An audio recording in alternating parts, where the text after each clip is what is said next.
évangélistes, les autres comme pasteurs et docteurs, pour le perfectionnement de saints, en vue de l'œuvre du ministère et de l'édification du corps de Christ. Amen.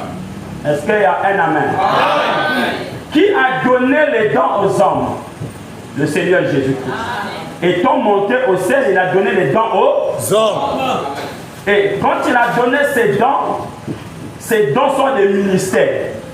Il a donné ça aux hommes pour que ces hommes-là travaillent. Et ils vont travailler pour perfectionner les saints. Amen. C'est-à-dire qu'il n'a pas laissé l'église vide. Il a laissé les dons pour que ces dons-là travaillent pour perfectionner les saints. Amen. Alors revenons sur le prophète, au paragraphe 306. Le prophète dit dans la statue d'un homme parfait. Voilà. Il dit quoi? Les autres comme évangélistes, les autres comme docteurs et pasteurs. Bon. Pour le perfectionnement de saints. Frère Madame dit le perfectionnement de quoi? Il dit de saints.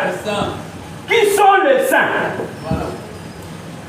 Qui sont les saints? Ceux qui sont sanctifiés. Amen. Amen. Donc sanctifier signifie nettoyer. Amen. Vous comprenez? Une personne qui est sanctifiée, ça veut dire une personne qui est nettoyée. Amen. Celui qui est nettoyé, il est devenu propre. Qui peut nous nettoyer? C'est Dieu. Amen. Il nous nettoie par quoi? Par la parole de Dieu. Amen. Il nous envoie la parole pour que la parole nous nettoie. Est-ce qu'il y a un amen là-bas? Voilà pourquoi les 5 ministères travaillent pour le perfectionnement des saints. Pour le nettoyage des saints. Amen. Alors il dit quoi? Qui sont les saints? C'est ceux qui sont sanctifiés. Comme je vous ai dit, une bouteille. Si vous la ramassez, si cette bouteille est sale, avant de le servir, vous devez la nettoyer. C'est pas ça? Mais le fait de ramasser une bouteille, on appelle ça la justification. Parce que vous avez ramassé la bouteille avec ses conditions.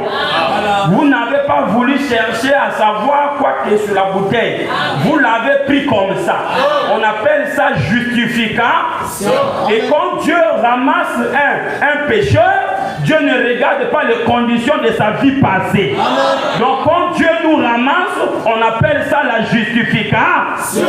Amen. Mais Dieu ne peut pas nous utiliser quand il nous a ramassés.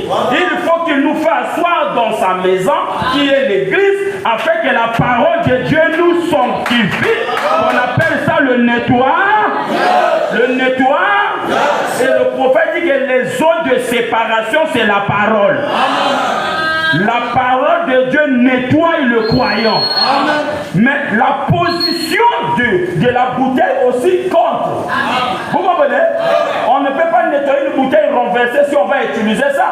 La bouteille qu'on nettoie, ça doit être la position où on peut nettoyer à l'intérieur. C'est pas la vérité? C'est pas la vérité? Donc le croyant aussi, c'est lui qui est assis pour écouter la parole. La position de sa foi compte. Quand on prêche la parole, pour qu'il y ait le nettoyage, il faut qu'il y ait une âme qui accepte. Pour que l'œuvre de la grâce se fasse dans la vie d'une personne, il faut qu'il y ait une profondeur qui appelle là. Pour qu'il y ait la guérison, il faut qu'il y ait le malade qui cherche là.